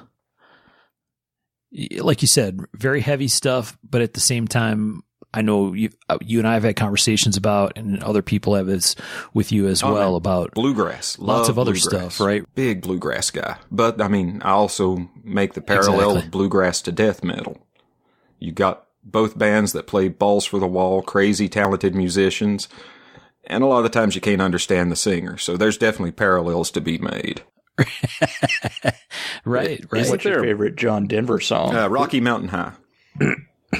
Oh, yeah. Damn it. That's the only song of his I know. Yeah, that's the only one I do, isn't too. there like I'm pretty sure there's a bluegrass band that does like heavy metal covers. Hasty Dixie. Yep. Cornbread Red? Hasty Dixie. Yeah, there's another one that I've listened to. Is it Hasty Dixie? That must be it. They're the one I've heard the most of. I know that there's another dude who does banjo covers. He's like, I can't remember his name. But as far as a whole band, that's the one I know. I hear somebody Googling. That'd be me. That's Tom. We're going to have to... I'm going to leave that crazy-ass mechanical keyboard in there. I think instead Iron of editing Horse it out sometimes. is the group I'm thinking of. I ain't heard them. You have the loudest Googling fingers I've ever heard. Well, I've got a clicky keyboard and it's pretty sweet, but yeah, I may have to get another one just so I can. I thought you just Googled with authority. He's like when you call the car dealership to get a new water pump for your car and you hear the wham, wham, wham pounding on that keyboard in the background. I'm going to have to get one that's quiet. Yeah. You can't have radio guy and clickety clackety keyboard unless it's actually part of the show. I can't say shit. I had my microphone backwards last time, so That was supposed to be a secret, man. yeah. We are professionals. I didn't say who had their microphone backwards. I just said an unnamed knife maker had his microphone backwards. You put that on yourself, man. If they're going to do that, they shouldn't have the whole thing looking the exact same.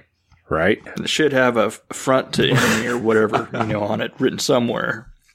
Yeah. So, back to you, Sean. How cool was it seeing Kane sell out his first show? It was interesting. To be honest with you, I had mixed feelings about it. I mean, on the one hand, I was very, very proud of him and excited for him. And I could tell that he was, about ready to pop because he was so tickled that he had sold everything in his first show. But then I'm thinking, is this going to give him the perspective he needs? Sometimes it's good to have to tuck your tail and walk home without $1 in your pocket, Yeah, I know we've very honest and I think we've all been there for sure. Oh, hell yeah. Yeah, that weird itch of not knowing if something's going to sell or what's going to happen, which is also an excitement. Oddly, I still feel like that when I go to shows. Oh, me too. Like, did I bring what they're interested in? Is this what they wanted? Man, I just worry that people are going to show scared shitless. I'm like, is this going to be the year when nobody gives a shit? We'll see. Mm-hmm. Yeah.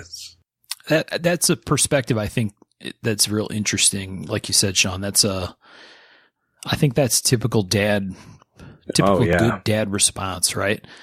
Like I want him to be happy. I want him to be successful. I want him to feel like he accomplished something. And at the same time, I don't want his head to get too big. You know what I mean? I don't want him to feel like he's done or conquered or something, right? I mean, there's something to being hungry, Absolutely. Feeling like you got to push yourself and do better. Feeling like you got something to prove. Yeah. Yeah. Oh, yeah. And it makes you work harder. It makes you work longer and just keep at it and at it and at it. But at the same time, none of that's really ever changed. But man, I still think my stuff sucks. It was really neat at the show because after he sold out, he's standing there and he looks over at Rachel and he says, Mom, I sold out. Is it okay if I go walk around and look at everybody else's stuff? That's awesome. And she's like, you're a grown man. You don't have to ask that. Yeah, go ahead. But it was sweet. Was this in Kentucky? Yeah. That was his first show displaying. And it went remarkably well. Good for you. Man, I'm proud of him. I'm proud as hell of him. That show sounds like a lot of fun. Dude, it is. I mean, the vibe of it is so cool. It's laid back and yeah, I enjoy it. Yeah, I recommend it. Good people doing it. Yeah. It's so hard. I want to do it really bad, but it's like I've still got kids in grade school and my wife works full time and when I'm not here, it's rough. So two shows during the school year is probably enough for now. Oh man, if I did more shows than I do now, Rachel wouldn't want to be around me. It's bad enough with the shows I do and her having to deal with my nerves leading into those and shit. Right. Are you saying you get a little I might get a little bit dickheady. A little sad sacky. Well, man, when you feel like you're about to vibrate from the inside out and come apart on a 7-hour drive to Atlanta, it ain't the most pleasant feeling. I'm sure you felt that. Oh, yeah. Mm-hmm. Your fingers are tore up from long days and long nights. Your ears hurt from listening to too much music, too much audiobook, too much podcast. Yeah, you're wondering if your shit's good enough. You're wondering if something's going to go funky in transit because sometimes shit does. Yes, it do. You got folder thumb. Oh, yeah, man. Yeah. Oh, yeah. It happens. So, Sean, what was your advice to Kane coming out of that whole thing? Like after the show, you get home. What do you tell him about that experience to kind of keep him tuned up and in the right place. I said, you're only as good as the last knife you made. Get your ass back out in the shop and get to work. I might have to make a poster of that. Man, I mean, I've tried not to sugarcoat it for him. Like when he went to Blade this year, he's like, I want to go to Blade. And I was like, well, that's cool. You're on your own. I'll give you a ride down, but you can pay the rest of the way. Ain't nobody paid for my first trip to Blade but me. He can pay for his own, and he did. How do you handle like the splitting of belts and stuff? I just buy enough for both of us and then give him an allotment, and he pays me back. Okay. About to say, and what if he's on the grinder and you're like, I'm ready to grind? You know, you pumped yourself up, you're ready to hit it. Actually, anymore, we work kind of different hours. I get up earlier in the morning than he does, so I've got usually 5 or 6 hours to myself before he gets up, and by that time, I've got all my shit squared away, and it don't matter what he wants to do. I can putter wherever. That's nice. Nice. Very nice. Man, it has worked out pretty well. That's cool. I think it'd be awesome to work, all day, every day like that. I've been really fortunate having my kids work with me, but it's only for a few hours a day, and it's pretty cool, man, to look over and see them baking something with their hands. I'm sure that's got to make you super proud. Oh, it does. It does. And I mean, man, he is a man among men for his generation. He is definitely cut from a different cloth from a lot of the other kids his age. Well, he's getting a good step in knowing what he wanted to do and being able to do it. I think all of us kind of floundered around between, Sean and Tom and I doing stuff we didn't really want to do before we found out, we're supposed to be knife makers. Oh, yeah, dude, I was adrift, I was just working jobs to make ends meet. There wasn't any they were jobs, jobby jobs, shit jobs.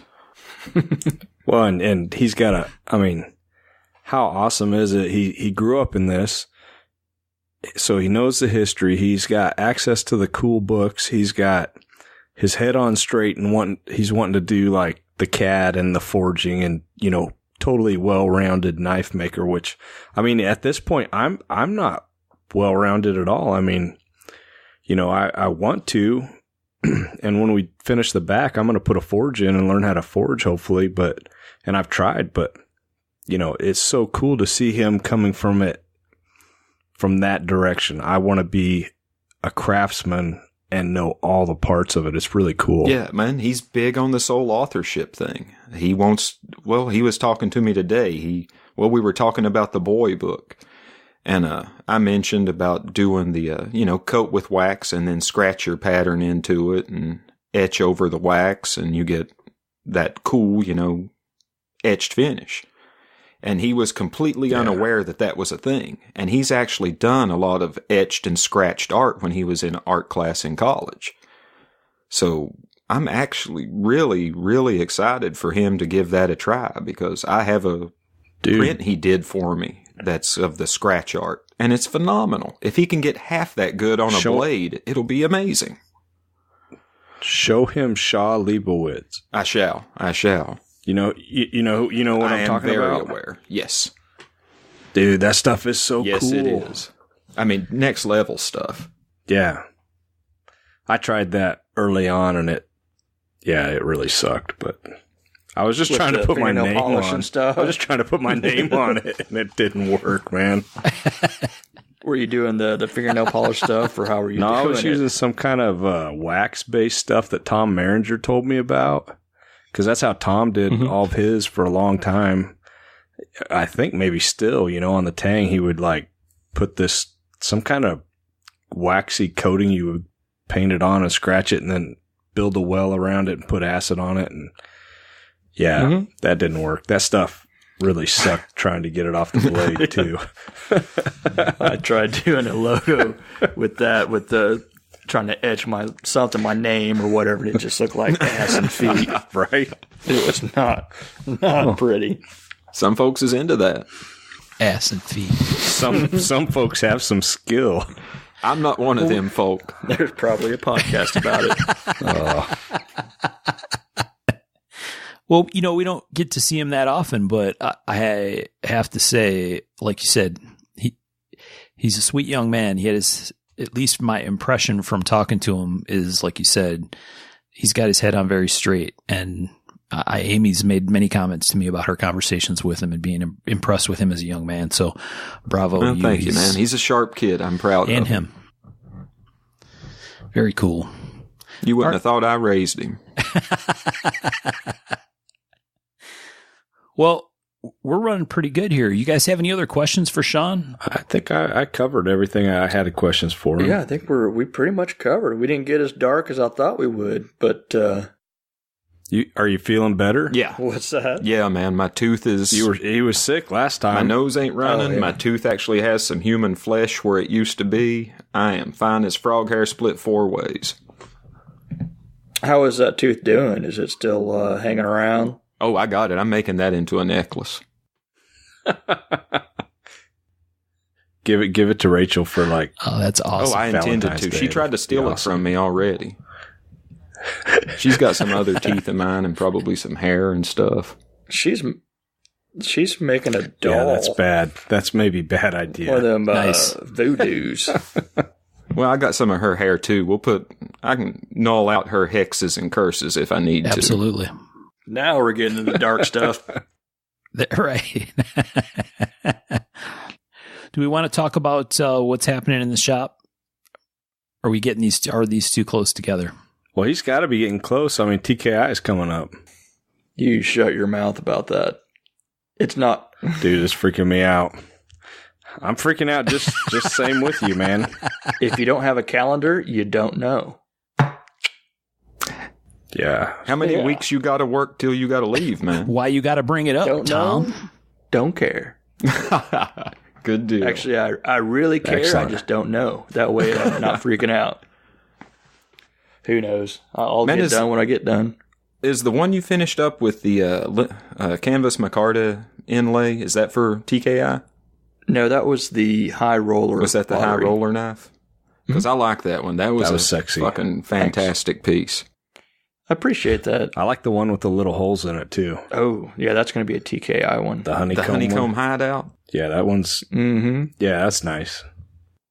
Is that the same as the honeycomb stuff you done in the past, Bert? You got something else going on with that one? No, that's a different one. I did do some drawing today because I got some shit stuck in my head, but I don't know if I'll be able to get it done for TKI or not. That's the only the good and bad of the CNC stuff and all that. It's like the world's biggest creative fun factory, but you're limited on skills and all that fun stuff. But you still sit there and just think of all the cool shit you can do. In theory. So, in theory. In theory. All right. So in the shop, Birch is in denial. Where are you at, Tom, on your big batch? I finished up all the kitchen knives. I had 25 or 27 of those. I finished them all up. They're all shipped.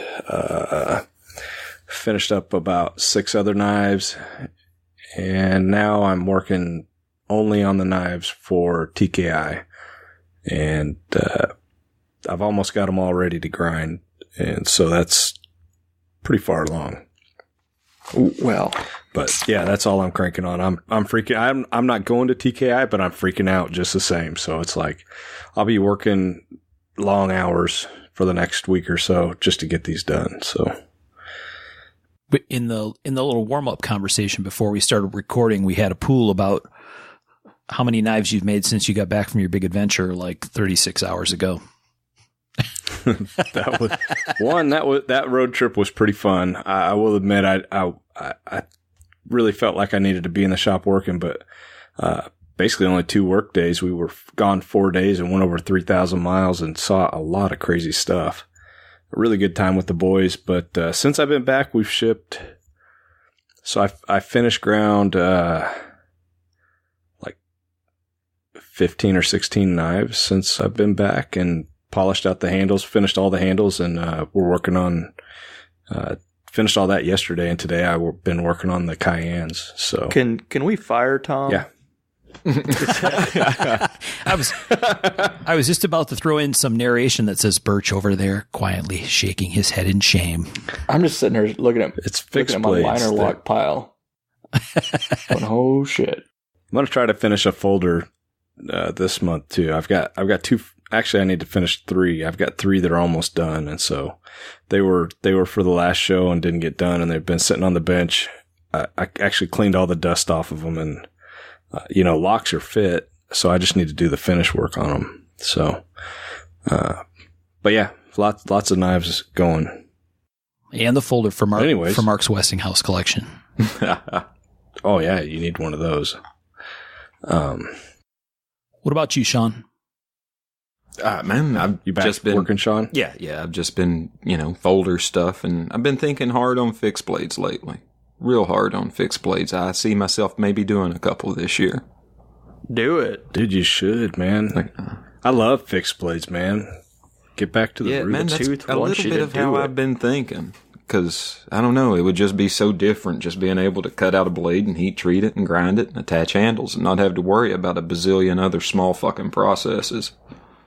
Dude, sometimes it's good to switch things up a little bit. Get some different inspiration going.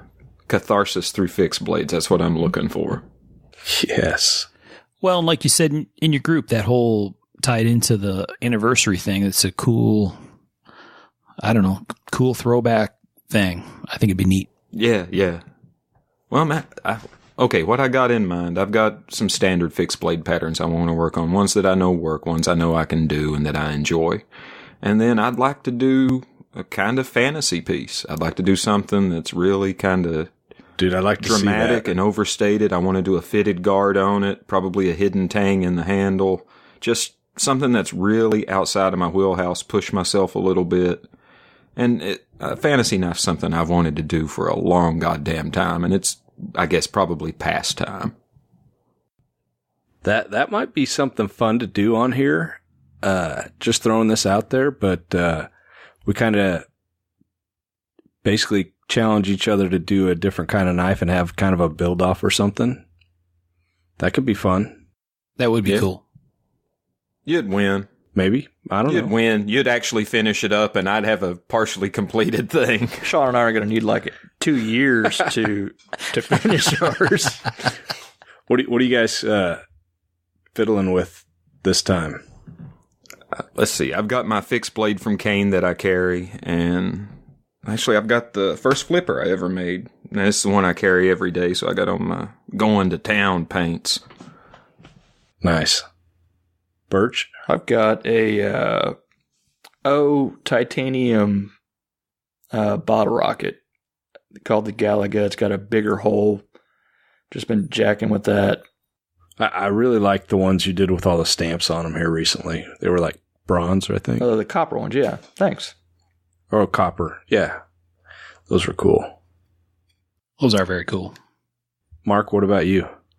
I carried this today in anticipation of the show tonight. One of Sean's ultralight harbingers.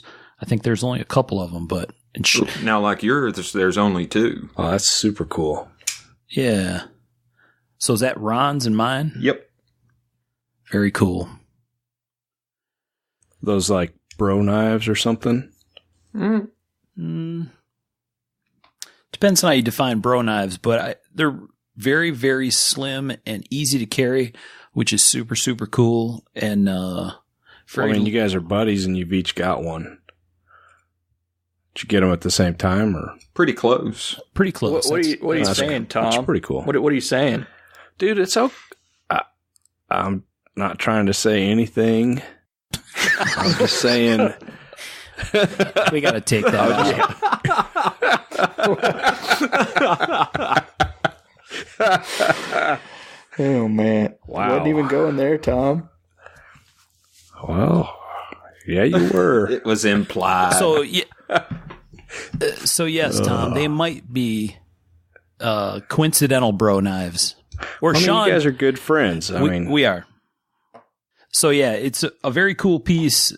My friend Mr. Ron Smith has one very similar to a little bit different grind, and we occasionally have beer and debate whose is lighter because he likes to talk about how light it is. So yeah, it's a very funny thing. So what about you, Tom? What are you fiddling around with? So I got here recently I got kind of fixed on Gerber boot knives and daggers. And I've got an old school Gerber Tac 2 that I've been playing with. It's a pretty neat knife. I really like Gerber's daggers for whatever the reason. Mark II dagger is I was about to say it's an iconic design. Oh, it's iconic. Yeah, it's great. I love it. I've been getting a lot of design inspiration. We've got a dagger in the works right now, but kind of fun, you know. Man, I wanted to. But the TAC 2, I actually like the TAC 2 better than the Mark II. I like the size better, and it's got the cool Blackie Collins sheath. Oh, now, dude, okay. Who didn't want the BMF back in the day? Nobody I wanted to hang around with. If you didn't want that knife, you probably weren't cool. Mm-hmm. That was a beast of a piece back in the day. Man, they made some cool knives back in those days. The Peter Gerber days. Yep. Vintage Gerber are the best. They're really good. Their quality. You mentioned Cutlery Shop. Yeah. You mentioned Cutlery Shop, and I don't know if you remember, I always got their catalogs, and for a while you could get the Burden Trout for like $10 or $12. I ended up buying like 10 of them once, and I've still got 3 or 4 of them. They're really, really cool knives. The one that's just a simple ring with that goes on your pinky. No, this is the one with the armor hide or whatever coating, and it's got like the little spoon in the back of it for scraping the bloodline on the trout. You know what I'm talking about? I gotcha. Came in a little leather sheath. They're cool. You're thinking about the Marbles Burden Trout. The one with the little ring with the little doohickey. With the ring. Yeah, that's another favorite of mine. It's a cool piece. And then the Bone Breaker doohickey. Yeah. Yeah. Well, cool, man. Man, I'm looking at the TAC 2. That's a pretty iconic design, too. That knife has been knocked off by I don't know how many different companies. Yeah, it's like in between the Commando and the Mark II in size. It's a really nice size. It is. That's a fantastic size knife. Great little dagger. Now, who designed that one? Blackie Collins. Yeah, I was going to say that looks like a Collins design. Talk about another iconic dude. Yeah. Super great ideas. At the end, though, it just kind of got crazy. I think with the Marico or whatever it was. Marico, yeah, all the assisted stuff and remember, let's see. Super talented guy. Yeah. Oh yeah. Well, I mean, he had a head for mechanics and design, obviously. Oh yeah. Well, you guys got any other stuff you want to hit on before we kind of wrap this thing up? I don't think so. I think this was a really good podcast. I learned a lot about Sean. Really cool. Absolutely. So we've continued to have very nice feedback about the show. We've got it out there in a whole bunch of different platforms and venues, so folks should be able to find us. If they have an internet connection, they should be able to find us. And we've gotten some very nice words of encouragement, and I think most of us have had somebody or another. I've had several actually reach out to me and talk about how the show either gave them something new to think about. Certainly, we've sold lots of knives and knife maker books by Sid Latham. There's a whole bunch of them that are getting bought, and people are picking that up and reading it, and very, I think, opening up some minds, which is really cool. And I've had a few folks talk to me about how some stuff that we've talked about during the show reminded them about why they got into it from a collector side or even from a maker side as well. And dude, this has reminded me of why I got into it. Right. And I think ever since we've talked about doing this, that's really at the core of what we really wanted to do. Right. Yeah. And so that's very encouraging feedback. I think it's really interesting and cool to hear that. So thank you everybody for the nice words and for listening and opening your mind a little and paying attention and maybe learning something along the way. Yeah. Thank you very much. Thanks. It's humbling to think that people would sit and listen to us. Thank you guys very much. And so one of the things that we wanted to ask folks to do, if you like the show, please consider going on iTunes or wherever you pull it from and leaving us a rating and ideally a review with a few short words about what you liked about the show. That helps us with getting a little more visibility for the show and getting in front of some more people, maybe even bringing some other people into the knife community who weren't prior. And I think it's an interesting way to try to bring people in. So we'd appreciate anybody who's willing to put some reviews out for us. 100%. Tom, you had an idea, right? Yeah, I think we're going to try to do do that shortly after this goes up. I've got an extra copy of Knives and Knife Makers by Sid Latham. That's a book that we all have and have found interesting.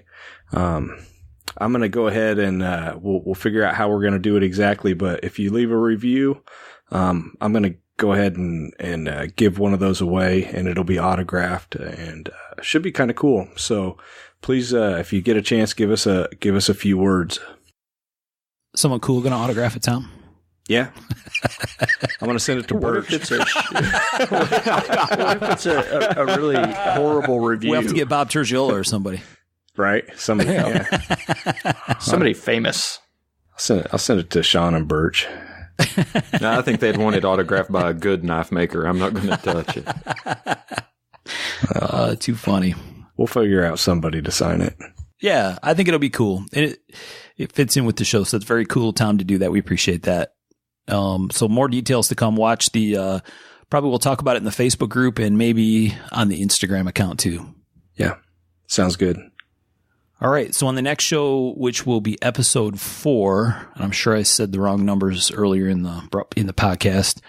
In episode 4, we're going to focus on Michael Birch and same kind of questions, how he came to look like Tom Crine, why he claims to read when he actually just listens, what his deep personal aversions are to spreadsheets, stuff like that. I'm reading this podcast. You're reading this podcast. Just because somebody wouldn't fucking read it to you. So that's coming up in episode 4, and I think that wraps it up for this one. Awesome. So thanks again for everybody for listening, and we'll talk to you next time. Thanks, everyone. Thanks. Thank you, everybody, and take care.